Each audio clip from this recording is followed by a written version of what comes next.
View this English Olympiacos fan show.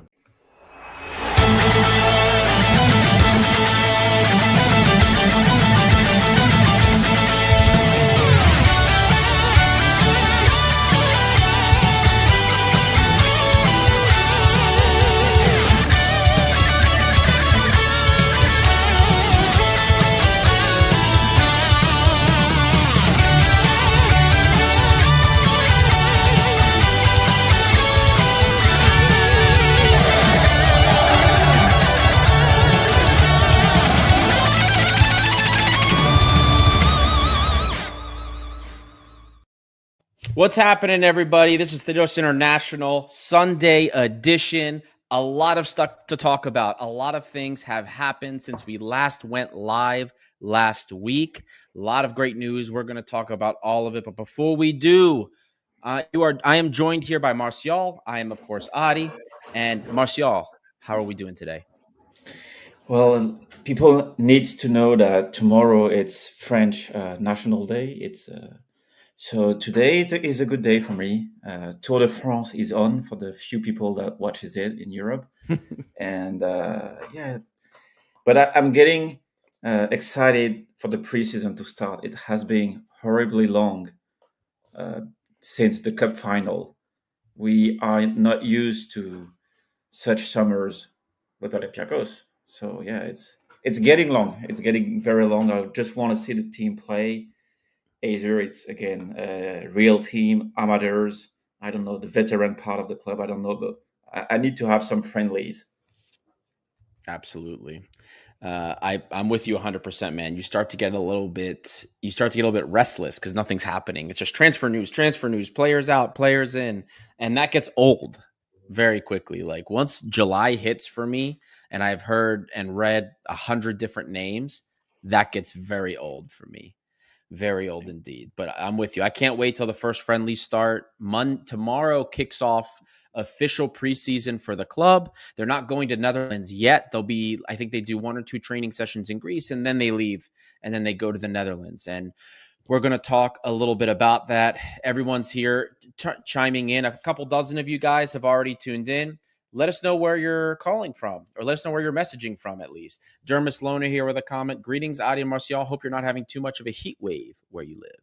Well, it's 34 now where I am, so it was worse earlier in the week. We had 40 during the week, so better now. Thunderstorms coming through, so it should make everything cooler. But guys, before we get started with the actual show, for those of you that are tuning in, don't forget to like and subscribe. Every engagement helps us find more red and white fans. And your engagement has been absolutely huge. We want to thank each and every one of you because yesterday we noticed that we broke 1 million views on the channel. We actually broke it over a month ago.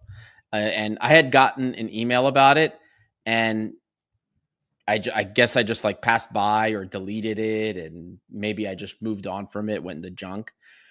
But they had sent us a notification, and a month ago we broke 1 million views. So that's really massive for us. For many channels, it's probably not a big deal. There's some people that have more subscribers than we have total views. I get that, but it's a huge deal for us. So thank you all for the support. And again, if you're tuning in for the first time or you don't subscribe to us already, we only need 7 subscribers to hit the 7K mark.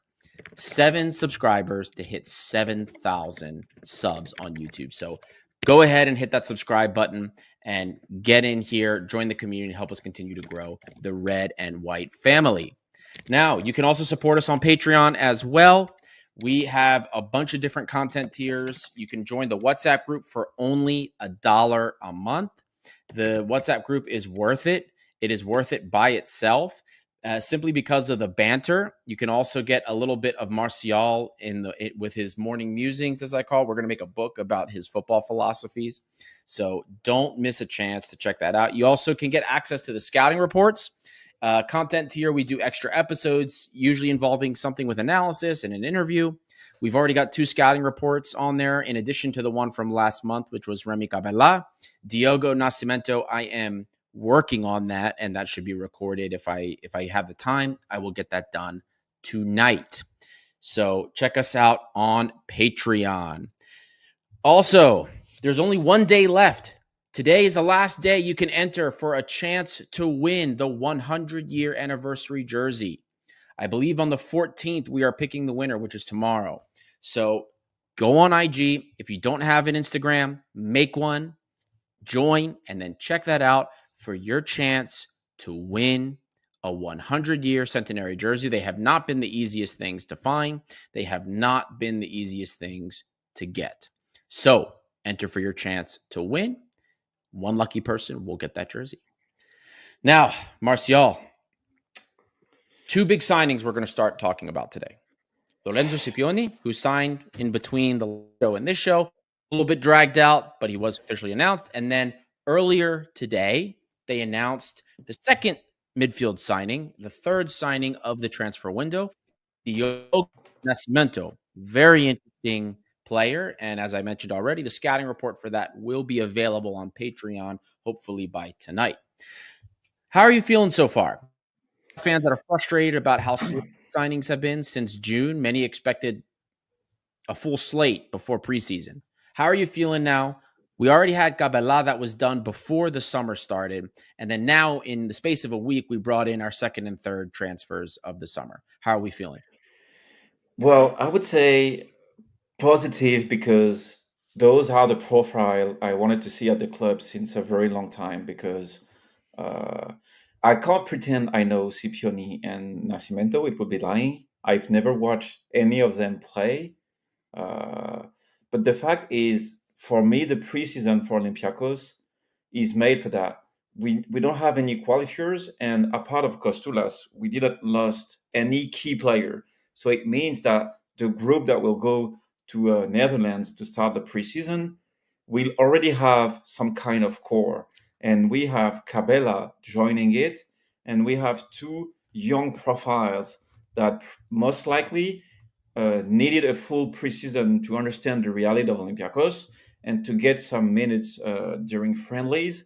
And I'm glad we had both Scipioni and Nascimento early and before the preseason, because I think those are the profile that need to be there from day one.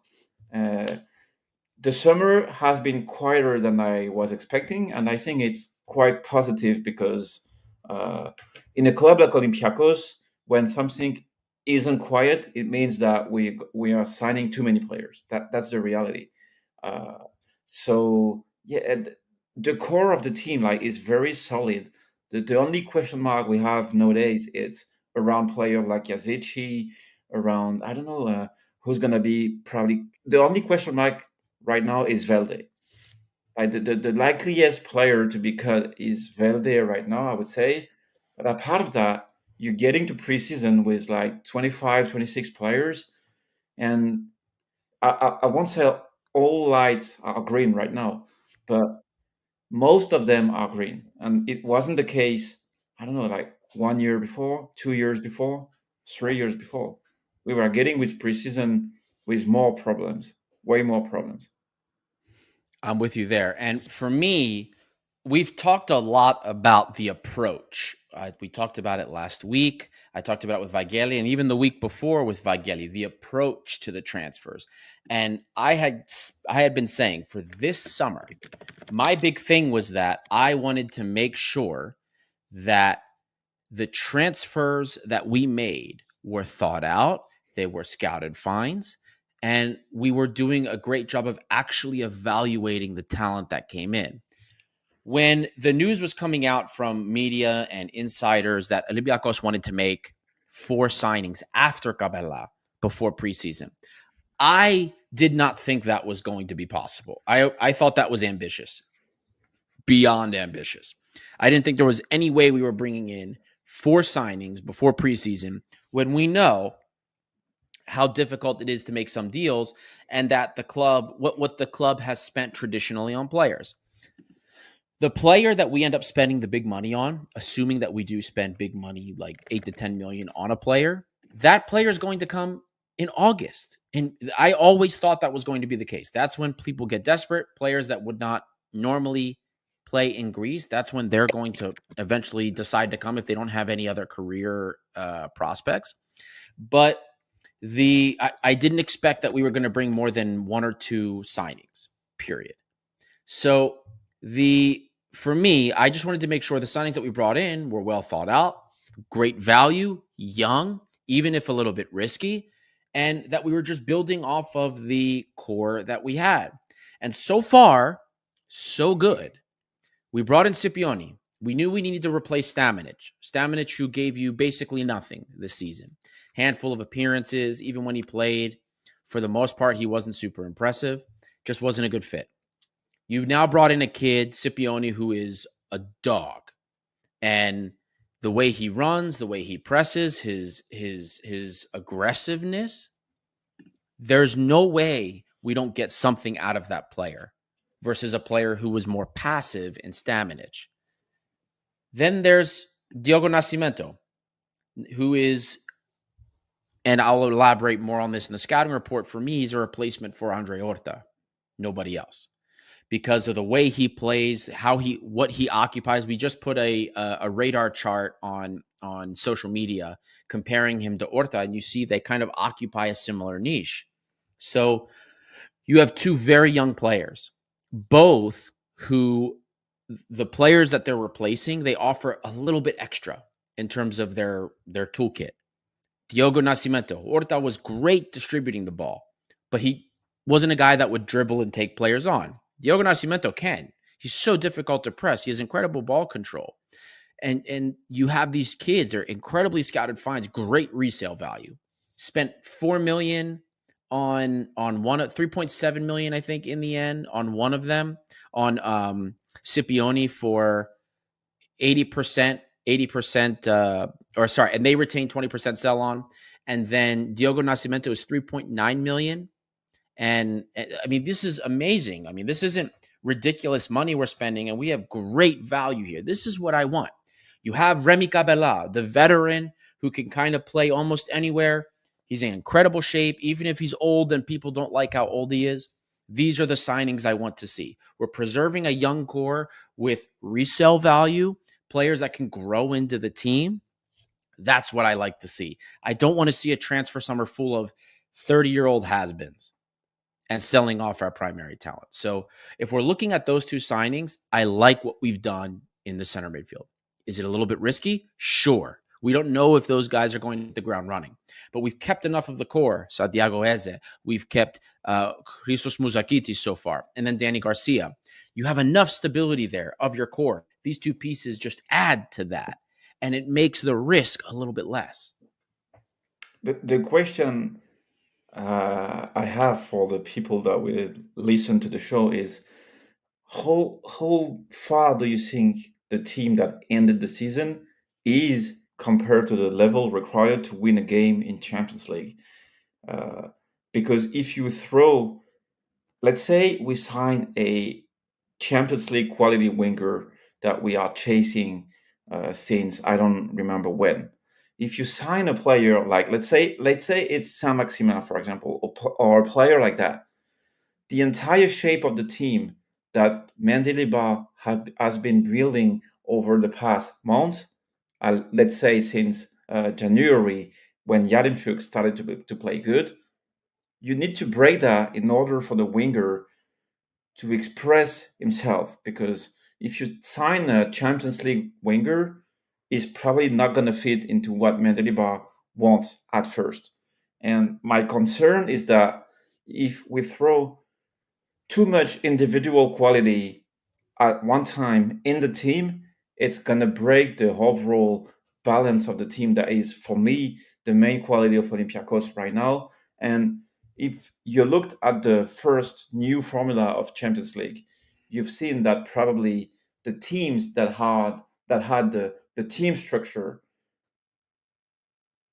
collected points in Champions League. Like, I can give the example of French clubs like Brest, like Lille.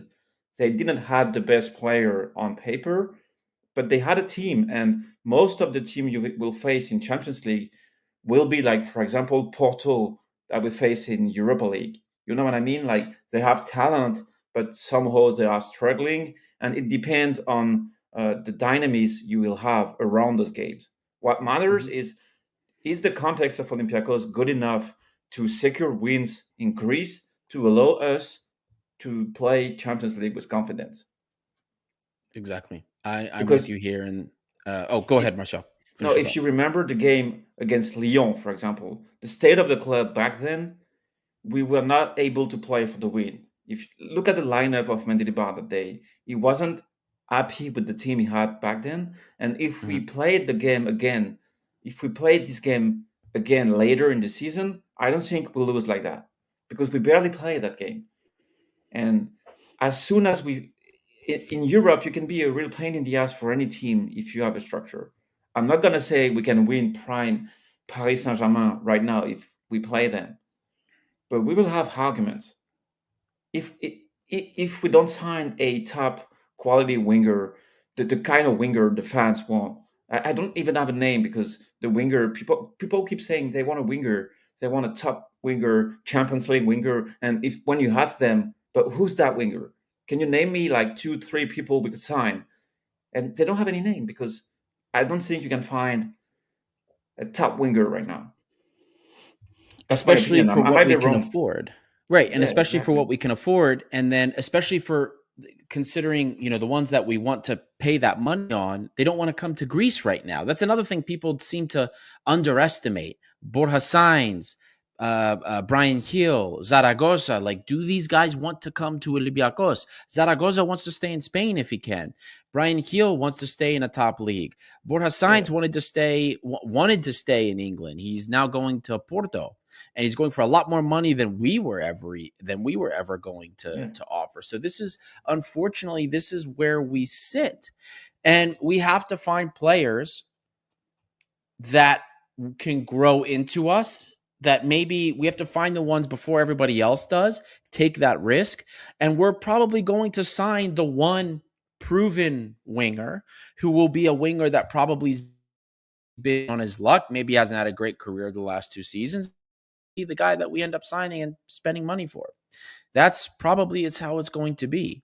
Whether that's Zaragoza or not, I don't know. But this is the case. And Martial, I'm with you. There's another thing I'm going to throw in here, and we talked about it last week, is that the wingers that people want to see and the profiles that they like are not the profiles Mendilibar wants. They're not the profiles he wants as a player. Yeah, I And that's agree. the problem. That's No, another thing. People keep thinking like, oh, we're gonna find another Fortunis or Yazici. We'll touch on the Yazici bit. But guys, Fortunis had to make a miraculous turnaround in his play style to accommodate what Mendilibar wanted. That doesn't happen. That was already a miracle. You're not going to see that multiple times. That was a miracle that Fortunis did that. A miracle that required stars to align with his kids, his mindset in life. So we also have to find a player that Mendilibar wants, a profile he actually likes, because he doesn't like the profiles that some of you like, the 10s, the more flary type of players. He doesn't want that. He wants his wingers to run and cross. But man, it's I don't know how to say the word in English, but the winger thing, it's something that I have in mind because look, for example, you see PSG, they sign Kvaratskhelia in January, and I think he changed the whole season of PSG because on paper there isn't any winger like him on the market. He defends like no one, but it doesn't affect how he plays offensively. And but this kind of winger is super rare. And if you put that into the Olympiacos reality, look at the team we played in Europe. Look at the a team like FCSB, for example. They had I don't recall right now 3 players they had, but they made a decent Europa League run because they had a plan, a system that works. And I truly hoped that the fact we had the best defense in Europa League and overall did a fantastic campaign would make people realize that the winger that the coach wants is more important than the winger that the fans would want to see at the club. And also, something you said that is very important to realize is Champions League means peanuts to player compared to the fact that they have to play in Greece, because we are a Greek club. We are a Greek club that plays Champions League. That is a fact. But a guy like Saragossa, for example, if he ends up in Betis Seville, for example, he needs like 5 good games to be called to the national team. How much he would need with Olympiacos to even be considered to be called for the national team? I think it's something that plays harder than the Champions League alone, because he's going to play Champions League one day if he wants to. Because Saragossa, for example, will have, let's say, Olympiacos offers for 1, 2, 3 years. We're going to try this guy for many years, maybe. And at the end of it, they end up in Greece because they can play Europe in Greece and not in Spain. But they want to exhaust every option they have to remain on better leagues, if I can say that. Yeah. Martial, I think that's absolutely right. And we've talked about this before, that a lot of people were overvaluing Champions League when it came to us being able to attract players. That now we were in Champions League guaranteed, we could bring these players quicker. And I was always of the opinion that we would be able to attract a certain level of player easier, like the less well-known players, the ones that are looking to make a jump. They need a stepping stone into Europe. We're going to look much better to them. But there were a lot of people that thought that the presence of Champions League would mean everybody wants to play for us, but that's not the case. If Greece becomes a top 10 league again, then maybe it makes it easier for some people. But unfortunately, because we play in Greece and it's not a top 10 league right now, you are always going to have players that if they have a chance to go to a France, to a Spain, to an England, they'd rather do that. They'd rather wait. And Olympiacos then has to just keep moving. So this is the position that we find ourselves in. We have to find the players that are relatively unknown, looking to make a jump into European football, and use Olympiacos as a stepping stone. Do we want them to have passion and badge while they're here? Of course, absolutely. But this is the reality of that situation. And we have to operate like that. We're not like Galatasaray or Fenerbahce. We can't throw so many tens of millions at multiple players in a single window. The money's not there for us yet. Not until the level of Greece from a marketing perspective improves. So this is where we are. The state of Fenerbahce is that they can't even hijack a deal for a player that was about to go to Milan AC. That's the state of Turkish football right now. Does this guy I don't recall the name of the guy, but does this guy will be good this season? Like, will he be even as good as Rodinei? I'm not even sure he will. I don't know. I couldn't tell you. But I mean, there's another aspect of this, Martial, and we talked about it very briefly last week, but I wanted to spend more time on it again this week, especially considering the announcements that we had earlier in the week. We've talked for years about how the club has to put a better focus on the academy. And we talked about last summer, after we won the Conference League, that with the Youth League win, the Conference League, this was the year the club could really make the pivot and really show that it has an intent to use the academy and further the products, not just the successful Academy League, Youth League players, but continue the work that the academy had started. We don't want just Kostulas, Muzakitis, Papakanelos, Koutsidis, God willing that he does well, or even Bakulas. We don't want that to be, that was our golden generation of the academy, and then for the next 10 years, there's no academy Greek products that come out. We don't want that. We wanted to see the club put an emphasis on it and say, no, this is not just a once in a 10-year thing. We are going to continue this success. This year, Martial, this summer, we have seen a coordinated effort by the club to continue the success of the academy and approach the B team with a better mindset than before. Look at the players that we have brought in to the academy, Martial. Just this week, they announced the signings of Kolokotroni, who we knew was on the way, Colocotroni was the player from Asteras, the Asteras Academy, that was an incredible find. And we're looking very forward. Also, for the nationalists here, anybody that has a little bit of a nationalistic inclination, it'll be great to see Colocotroni suit up and play in the Karaiskaki. That would actually be freaking hysterical, but that's besides the point. Eric Hamza, the former Valencia Academy product, and we just signed two other guys, Agelakis and Nikos Zouglis.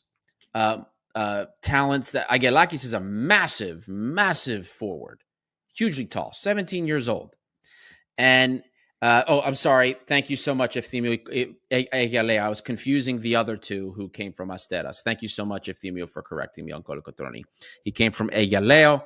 He did not come from Asteras. It's Zouglis and Agelakis that were the Asteras. Thank you so much for that. But you bring those players in, and then on top of that, we just signed another 15-year-old kid, a Olympiacos product, who's supposed to be an incredible talent, Tsatsaragos. These moves for the academy are happening alongside. These are moves that we're doing while we're also trying to further the first team. So everybody wants the winger.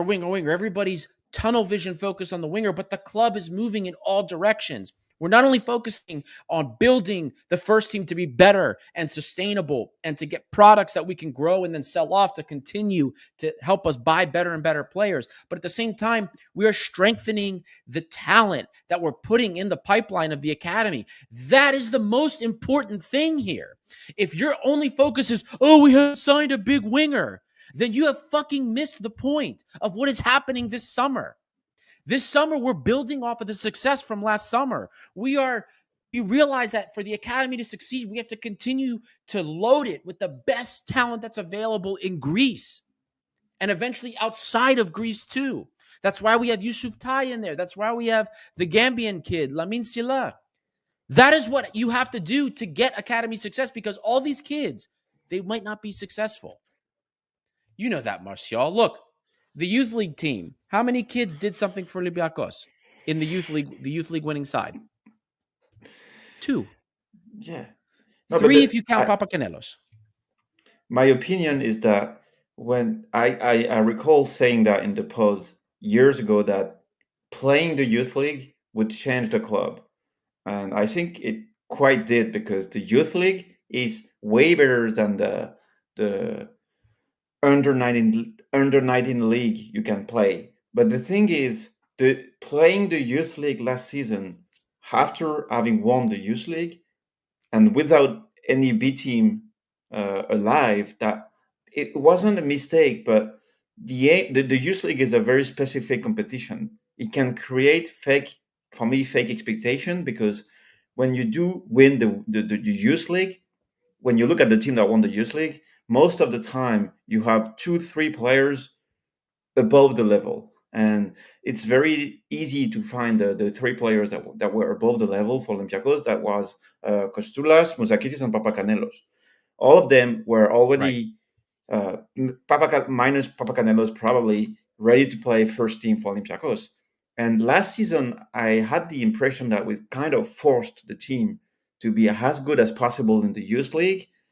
And it might have affected I don't know, maybe Papacanelos was playing with the under 19 and the missions on the youth league, where he was supposed to be the leader of the team almost. It's not easy for players to bounce between those teams. And next season, I hope that the B team that comes back will take away some pressure from the youth league. What matters is not to win the youth league every year, is to have a team in the youth league every year. You know what I mean? And if the first team qualify for Champions League over multiple years, successive years, we will play the youth league. And the players will play under 19 league, youth league, some of them in the B team. And that's how you close the gap between under 19 and the first team.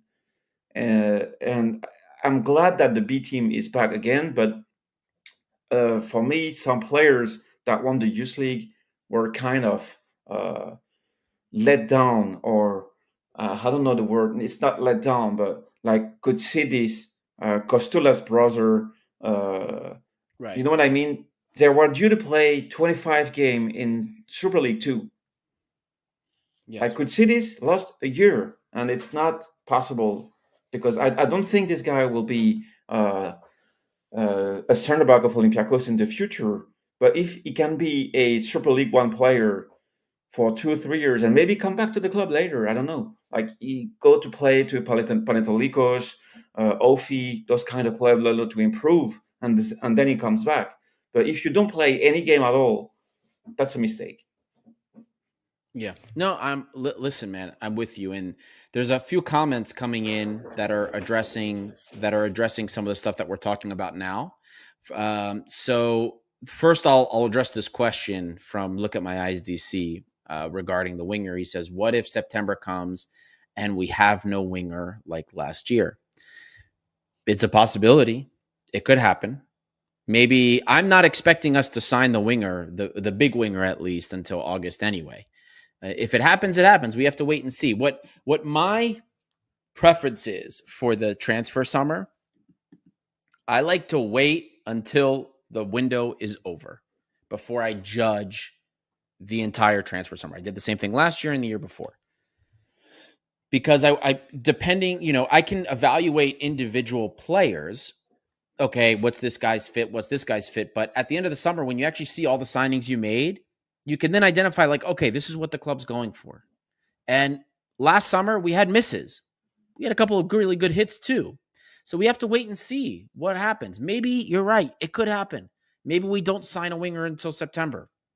That will look badly on the club that they couldn't do something in the whole summer, but we have to wait.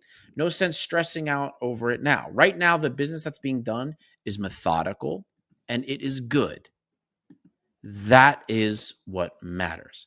So the club is making moves in the right direction. I get that it's not as fast as some of you want it to be, but there are so many moves happening on so many different areas for us that I'm okay with the winger position being filled later if it means that we're shored up in so many different other areas of the field. I'm okay with that, and I can come to terms with that.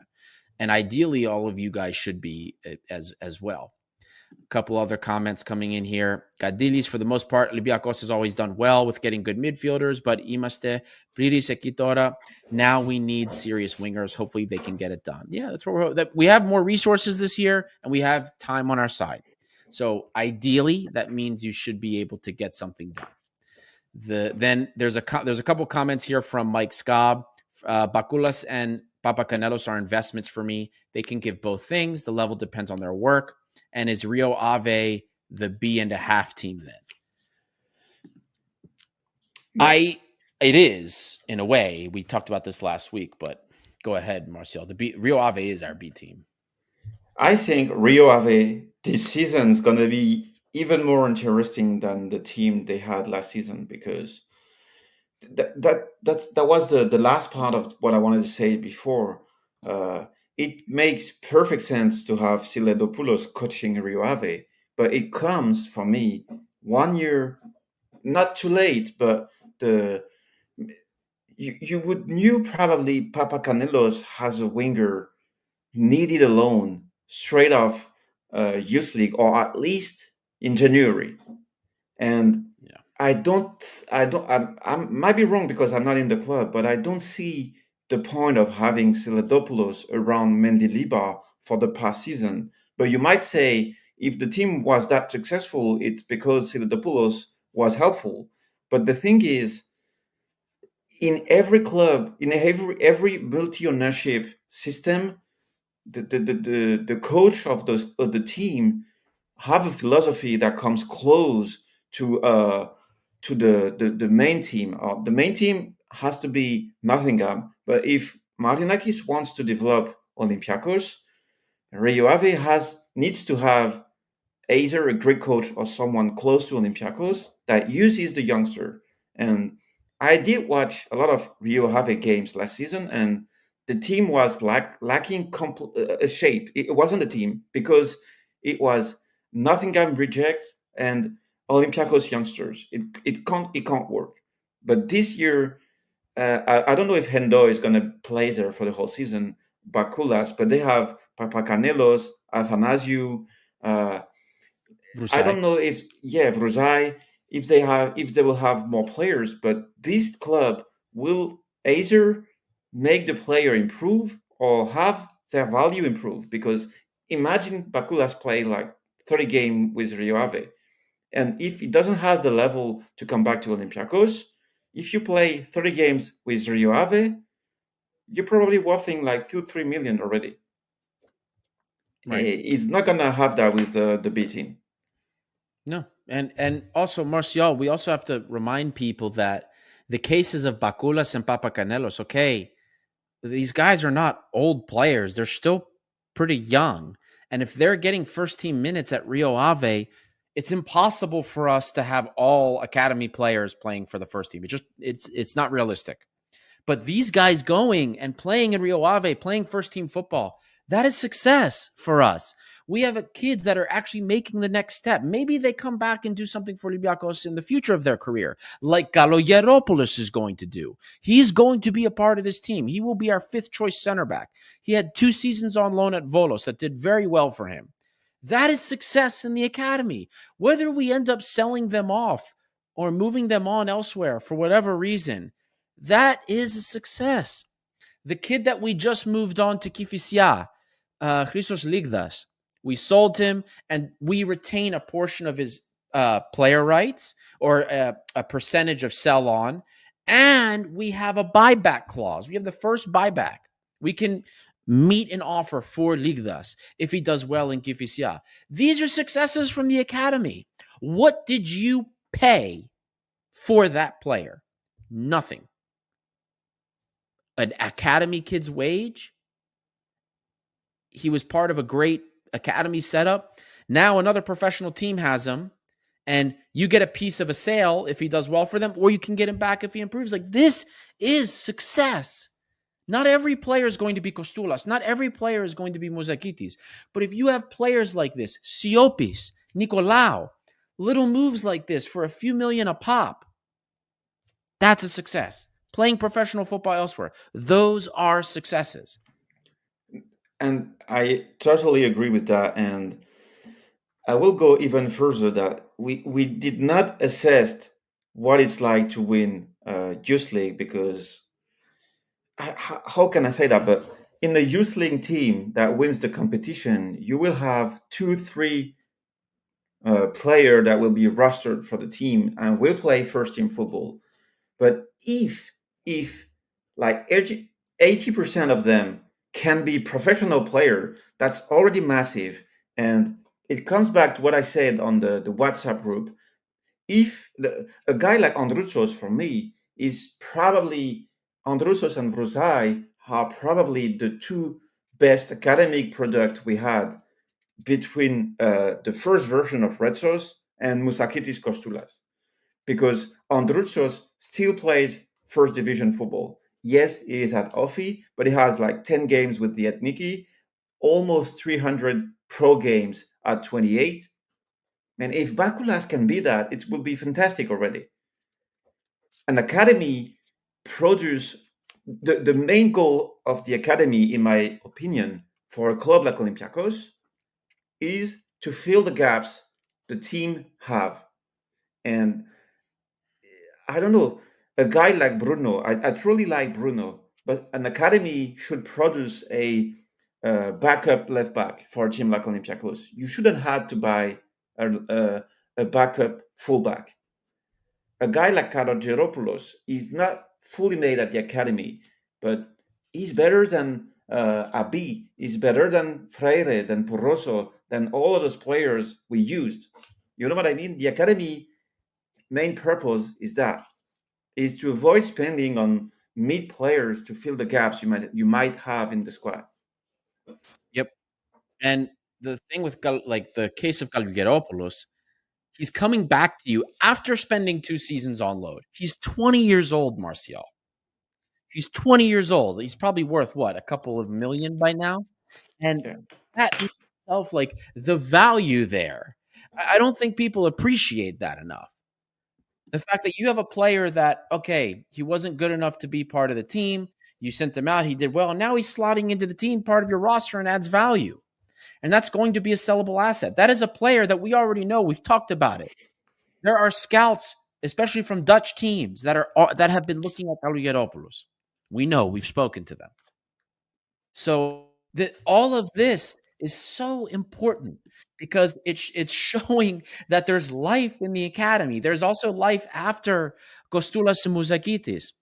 Last summer, we had 5 of the academy kids go to preseason. This year, we have 2 so far. Depending on what happens, maybe 3. We'll find out tomorrow if Paris Blionis goes with them. That is success, Martial. Stavros Pneumonides, Liatsikoras, Plionisko, even if only Pneumonides is the only one that gets rostered, that is success. Having academy players, even if it's just one of them, consistently in the Olympiacos roster year after year after year, that is success for the academy. All of this is success. No, I completely agree with you. But the thing is, it's difficult to have people realize that it's already massive to produce someone like Vruzai, someone like Edoy, like Androuchos. You talk about Nicolaou. This guy has almost like 200 games in Italian football, either first and second division. You can't. You could not even name any player from AEK, Panathinaikos, even because a lot of people talk about PAOK. Yeah, they have insane academic products. They had Solis, Yanoulis, Konstantelias, Kouliarakis. But if you look at those are the star of any academy. And I don't debate the insane quality of PAOK Academy. But what truly matters to me is the mid-range of player. Where is Tsigaras right now? Where is Liratsis, Tsaousis? All of those players that were supposed to be good academy product and ended up flopping in Volos, Asteras, abroad before coming back to Greece. Olympiacos has higher standards and we produce way better players, but it's super hard for them to play in the first team. That's it. And maybe having Rio Ave right now will not make them good enough to play for Olympiacos, but at least we won't lose money on them. We won't have to send Chassim Lassi in French second division and have Ajaccio cashing on him instead of Olympiacos. That's the purpose of Rio Ave for me. I think everybody would agree with you there. And I've seen some comments about Rio Ave and competing. Rio Ave will be happy if they finish mid-table. Like if you look at where they finished in Portugal historically, these guys are not usually title contenders outside of maybe like 1 season or 2 seasons in their history. They're not perennial title contenders. So if they're in the top 10, these guys are happy. Everybody's happy. So I would like to see them contend for the title because that means something about the players we sent, but I don't necessarily believe that that's going to be a case. Regarding Tomas Palacios, the center back from Inter that we're linked with, I have not watched any tape on him yet. I'm still finishing the scouting report for Diogo Nascimento. And once I finish that, then I will be looking into probably Santino Andino because it looks like he's more likely to be somebody we bring in. But Palacios is probably the first left-footed center back we've been linked with all summer. And that he actually seems realistic. Is he a Champions League caliber center back? Maybe not, but he's played professional games in Italy. He's left-footed center back, and he's young with resale value. Considering we already know who our starters are, and we have a nice depth pool between Kalogeropoulos and Biancon, I don't necessarily think he needs to be somebody that's played Champions League games. It would have been nice. Would have been nice to have a veteran, but I have to look at the tape to really tell you more. Question here from Nicolas Semillis. Oh, go ahead, Martial, before I answer this question. No, I was about to throw a joke because I have been reading on Gazzetta right now that Gerasimos Mitoglu belongs to the 4 player that has been cut by AEK. So if we need a center back, who says no to Gerasimos Mitoglu? Olympiacos maybe says no. I was about to say, but Nicola here asking, does that mean the Olympiacos B team is dead? No, it's not. That we're kickstarting the B team again. We actually brought in players like Valbuena is going to be playing for the B team to help guide the young kids. We're bringing back former Olympiacos academy products. Liatzos is back. Martinez is back. You know what I mean? We're trying to bring in some players, some that are maybe more veteran, to help and have a nice combination of youth from the academy, the young kids, like teenagers, as well as some older that maybe need more time to do something so that they can find a better move or maybe find their way into the Olympiacos first team. You never know. So it's the B team. The B team's there as just another step for the academy. You know, Rio Ave is a bigger step, in my opinion, than the B team is, like Olympiacos B team. But for a lot of these players that kind of get lost in transition or need somewhere to take another step that other players have already taken and they have not, you need to have the B team. But you need to have a real vision and focus for the B team for that to be the case. Yeah. In the B team, also you offers immediate solutions in case of a need, but also you can't have very talented player in Super League 2 because the need in question might be zero. Now, I don't know if that makes sense. You know what I mean? Players in the B team, the good ones, like Latsikuras, for example, are supposed to be in missions if we need the guy, but we can't have Bakulas playing in the B team for the whole season and make like 3 cameos with the first team. It's better for him playing 3 times with Rio Ave. Yeah. Look, I'm with you there, Martial. I'm with you there 100%. Now, Martial, rather than, we can talk about this kind of philosophy regarding building a team and players targeting. The only thing I would say at the end, I think probably maybe it's the case already, but we almost need a sports director for the B team only. Maybe I guess it's Anigo's main role, but you need in my opinion, you need a B team manager, B team sports director. Sorry, because it worries me a little bit that Martinez is coming back, because I think it does not have the level at all to be useful for the B team. And on top of that, the main weakness of Super League 2 can be the main opportunity for Olympiacos, because Super League 2 has to be one of the most fragile professional league you can find in Europe, like in terms of money, contracts duration. And I think it's easy to poach player on performing teams to fill some gaps we might have in the team. And I think Martinez wasn't the best profile. I hope I'm wrong, but maybe a sports director that attends Super League 2 games will do the job. We'll find out. We'll see what happens. Maybe he's there to push one of the younger kids, like who was playing left back this year? Was it Dama? Adonis Dama for the U19?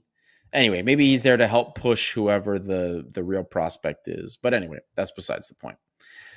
Martial, I wanted to, because we're already about 48 minutes in here, I wanted to begin to close the show on a final topic and talk about some of the outbound movement, because, while we've sold Costulas, we've had some players leave, some like younger talent, like Ligdas we already talked about. I believe Precates, the captain of the youth team, we were expecting him to sign a contract renewal, but I don't think he has yet. But anyway, outside of some of the academy players and outside of some of the movement that's gone on that end, and of course, Babis Costulas, the players that are looking outbound or players that we could sell or get rid of and leave off the roster, Yazici is one that we've talked about quite a bit. A lot of people are excited to see him in preseason, which it looks like he will be part of preseason. But then earlier today, French media is reporting that Leeds and a League One club are looking at are looking at him.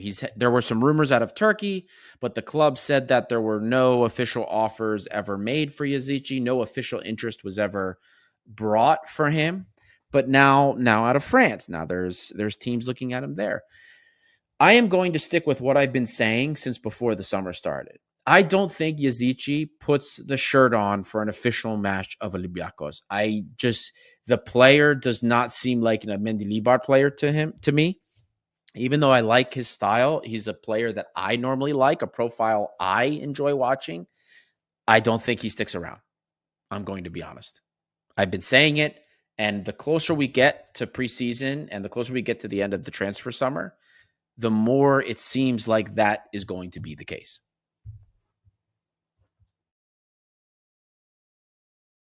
Sorry. I don't know what to say because my mind doesn't want to face what looks like the most likely outcome of it. Olympiacos is one of those clubs in which you are not allowed, unless you are fortunate, of course, to have a massive injury, because you can be sure that the club is going to sign half of the globe to fill the gap, and when you come back, you are fucked. And it pains me because Yazici has a lot to offer. He's a very good player. He has experience. Uh, he has pretty much everything we might need in this position. And I truly believe, I truly hope that if he leaves, it's after some friendlies. At least if he leaves, something that will most likely happen, in my opinion, I hope it will be at the end of the summer. Like maybe he needs to have like some kind of gentleman agreement with Mendilibar, saying, "Okay, just use me during friendlies, and if I'm not good enough, I'm leaving." I think it's probably the case. Like it's not written like that, but I can see it happening because we need space for the European list, and he can't survive that. He can't survive the fact we signed Cabela and the fact that we need more wingers. It's cruel, but maybe he can turn things around because Mendilibar is the only coach we had recently that offers anyone the chance to turn things around. So who knows? Maybe he's gonna score during the friendlies. You on mute? I can hear you. Oh, yes. No, I was saying as long as you're willing to put the work in and you put in the effort, he gives you a chance. That's always you listen to the instructions, you do what he wants you to do, and you put the work in. Mendilibar responds to that. The question is,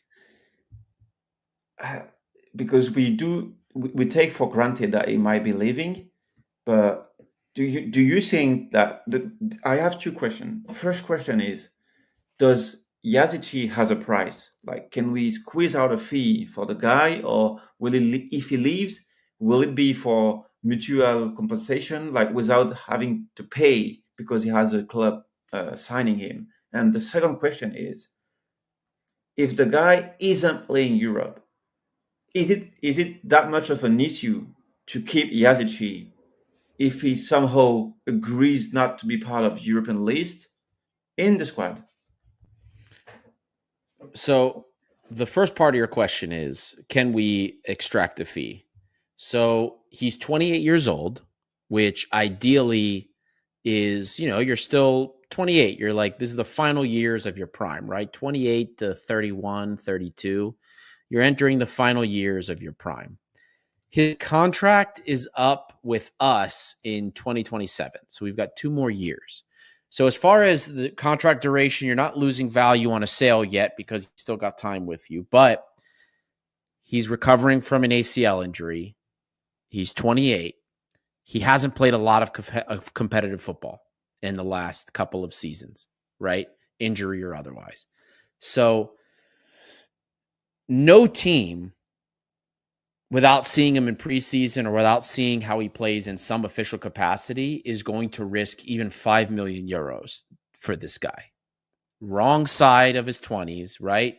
Final years of his prime, coming off of you have no idea how he's going to come back from this, what type of shape he is in. So no, I don't see us this summer. I don't see how we can sell him unless it's, team wants to bring him on loan maybe, or we cut his contract because there's another team that's going to take him.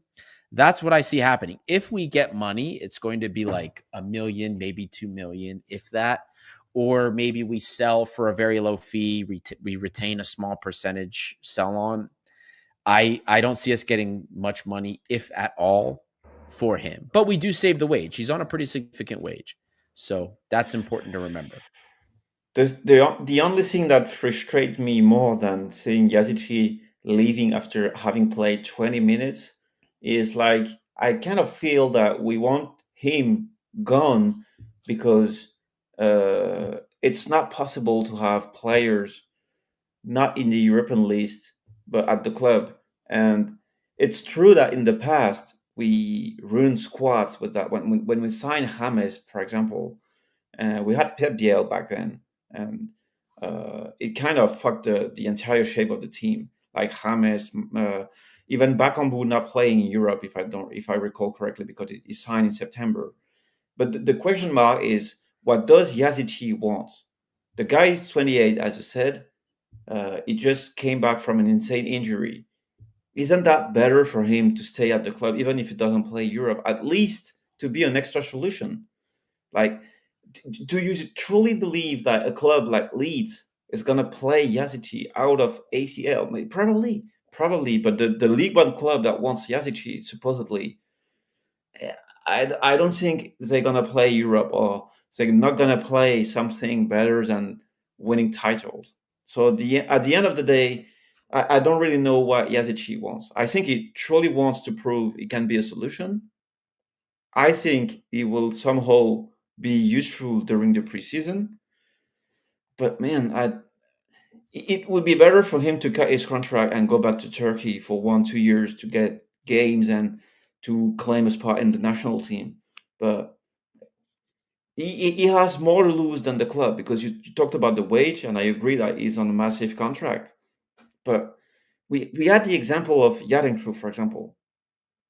Those players, like extra solution, the depth we did not have at the end of the season.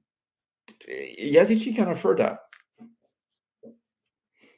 No, At the end of you're right. who cares about the wage at the end of it? Is the club that fucked in terms of money to like expel Yazici without any big reason apart of the fact that it can't be registered in Europe? That's the main question for me. That's going to come down to what Mendy says, right? And if Mendy sees him in preseason and thinks, he can't do what I ask, then the club doesn't have a choice. The club then has to just figure out how to get that off the books, because considering what we are able to produce, right? Let's say that we're getting 80 million in revenues this summer, right? So that's the squad ratio this year is 70%. You can only spend 70% on wages, amortized fees, bonuses, agency fees, all of it. So even if we have 80 million in revenues, that takes us down to about 56 million in total fees, salaries, bonuses, everything that we can afford on top of that. So 2 million is a decent chunk of money when you're only allowed to play with that 56, and you have about 22 million in salaries. People want you to spend on bigger transfer fees. We're amortizing fees from last summer and the summer before still. You know what I mean? So like it all adds up, and you don't have a lot to work with. And that is assuming we get 30 million from Champions League. So that 2 million he's making, or 1.75 million, whatever the final wage was for him, I think it was about 2 million, is significant. It's a significant savings, but it's only savings if you're actually able to successfully get him off the books. So that's the truth. No, yeah, but I don't know. It's the logic is very simple as you said it, because at the end of it, it's basically mathematics. But it reminds me almost identically the debate we had in January over Yaremchuk.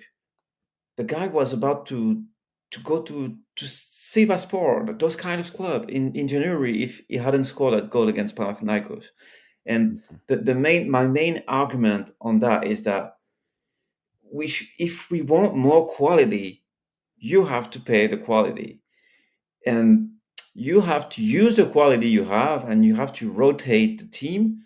And at the end of the season, we had I would have changed Palma, for example, for Yazici, even if Yazici could not play in the Europa League, because we needed to rest some player for Bodo Glimt. Uh, I don't know. I think we can keep Yazici, ideally sell Velde, but I don't think it's possible. So we're gonna loan the guy and sign a winger, and that's it. We also have Masuras there. So the question is, what's happening with Masuras? And I don't know. More quality never hurt anyone. The issue is that when you have 40 players, Right. And and Champions League is not the only competition we play. We play the Greek League, we play the Greek Cup. We need players for those competitions. We have Yazici under contract anyway. So unless a club pulls 2 million, I think it's if any club comes with an offer, a real offer with real money on Yazici, is gone. Yes. Look, I don't think Martial, the club's gonna re-sign the guy. No. And then with regards to Veld, remember there's the loan offer from Lech Poznan that was reported. They want him back on loan with a 3 million euro buyout. That fee, I was told by a Polish journalist, would be a record transfer fee, like a record purchase for a Polish club, if they were to activate the buyout. So for me, look, you need to make space for a winger. You need to make sure you add some funds and wage space. Any money you get for Yazici, as long as they're going to take the wage off you, you take it. For Christopher Veld, if somebody takes him on loan for a season, you paid $4 million for him. They're going to pay his wages. You've amortized 2 years of that loan. A $3 million sale, you still make money. You're book positive with that.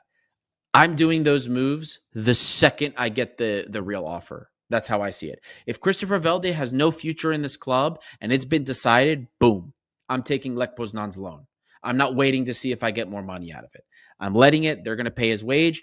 Hopefully he does well. They take the option and I make money off of it in the end. That's how I prefer to do it. Same with Yazici. Now, would I be upset if Yazici stays? No, of course not. I like him. I think he's a great player. I'm just saying I don't necessarily believe that he will. I don't necessarily believe that he's going to stay. That's my whole point here. And I would rather get that money off of the books. Like, I don't want to see the locker room crowded. We know Mendilibar only wants a squad of like 23 people. We probably have to twist his arm to get 2 more people on the squad list, at least for UEFA. But if he's not going to be useful, Mendy won't use him. I don't want him there. Just get rid of him. There's no point in forcing him there, fighting with the coach, and then the player being unhappy. The thing I don't know is how much Yazici wants to come back to a good level with Olympiacos, or with a club that he will be allowed to be a main starter, but at the lower level as a team. Yeah. Because if he pushes to leave, he's gone. Yep. I think if he doesn't ask for crazy money to resign, he's gone, and he will find a new club. But I'm not 100% convinced that Yazici wants to leave, even if he does not play Champions League. He's gonna be disappointed for sure, but I don't know. I think the club has a lot to offer. The same applies for Betancourt on a different scale, because he's not gonna play Europe. Man, I can bet everything I have is not gonna play Europe with us. But there is no point to push someone out that wants to be there and does not cost crazy money. I'm with you there, man. I am with you there. And look, Martial, we know it's going to be a Yeah. busy July. It's just because preseason's starting, the business isn't going to stop. Whether a winger comes or not tomorrow or the day after for preseason, we know we're going to sign 2 wingers. We're looking at a center back. And there was even mention of getting another type of attacking mid or something. So there's still moves. The club also there's a couple of players they're hoping to sell and find upgrades for, guys like Francisco Ortega. So we'll see what happens. This is going to be a pretty long summer. We were informed back in June, before June, that it was not going to be quiet. The summer's not going to be quiet. A lot of stuff going on. Questions here about Santino Adino from Godoy. So we'll see. We'll see what we're going to spend. We made an initial offer already. He's a top prospect there, 19 years old. But we haven't offered anybody 9 million so far for anyone this summer. So if we can get him for a deal with a decent offer, they probably retain some rights or a sell on, then we'll see what ends up happening. Those Argentinian deals are tough. But guys, we're coming up to the end here. Martial, there's a lot more positivity than there was a couple of weeks ago. Now that we've made 2 signings, looking at the poll here, I asked how everybody felt about the squad going into preseason. 41% say great. They feel great about preseason. They feel great about the squad. 38% are okay. So maybe they're not super excited, but they're like, all right, we're doing something here. So 79% of the people that have taken this poll, 79% of the fans that are engaging with us, and over almost 400 people have so far in the show to this point, are at least positive. 8% terrible, feeling terrible, we need signings. 8%. 14% not feeling so great. They don't believe this is a UCL squad. So if we're talking about positive, non-positive, a whopping 79% seem to feel a little bit more positively about the club than not. So pretty positive, all things considered. So I'll take that, because all the whining that we've been hearing the last couple weeks about the business and otherwise, people have very short memories, Martial. So I'm glad that a couple of signings seems to have improved the mood in the room. Anyway, Martial, any final comments before we go ahead and close things up here? No, nothing to add. It's good to remain relaxed, even if we play good or shit during friendlies, because it's friendly. The matter of them is to avoid injuries and to get fit for the first league games. And I truly hope the first league game will be easier than last season, because the core of the team has to speak from match day 1. And I think it's going to be a very different start this season. I'm with you. Well, guys, thank you all for tuning in. This is Adi Martial. This is Titos International. Don't forget, for those of you that are still here with us, there's a few dozen of you that are still with us to the end. Don't forget to like and subscribe, guys. We only need a few more subscribers to hit 7,000. Major milestone for us. And guys, while I have you, don't forget, I should have mentioned this at the beginning of the show. Nominate us. Sorry, it's not voting yet. It's just nominations. They reached out to us again from the Football Content Award. Nominate us for whatever category you think. Go to footballcontentaward.com or the FCA.com and nominate us for Best International Podcast. We were finalists last year. They want to see us there again. Let's do it. So help us submit the content. Tell them the reason why you think we would be a winner, or we should win Best International Podcast, or whatever nomination you think we should have. And let's see if we can go there and represent Greek football again. It was great for us to be there. The first Greek-based content to feature there is what we were told. So hopefully we can continue this. Hopefully we can make a presence there and maybe win something and show that Greek football and Olympiacos matters.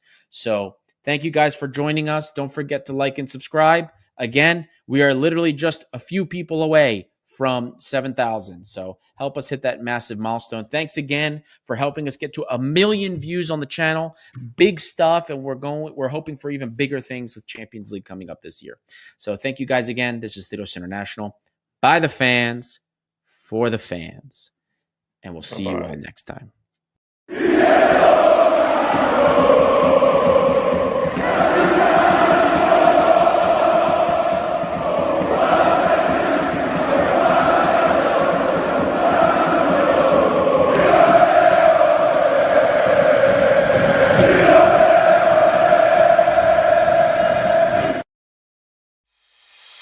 Olympiacos Melbourne would like to thank these sponsors for their support. Try us now with a free session or support any of our sponsors on our website and get 4 free sessions.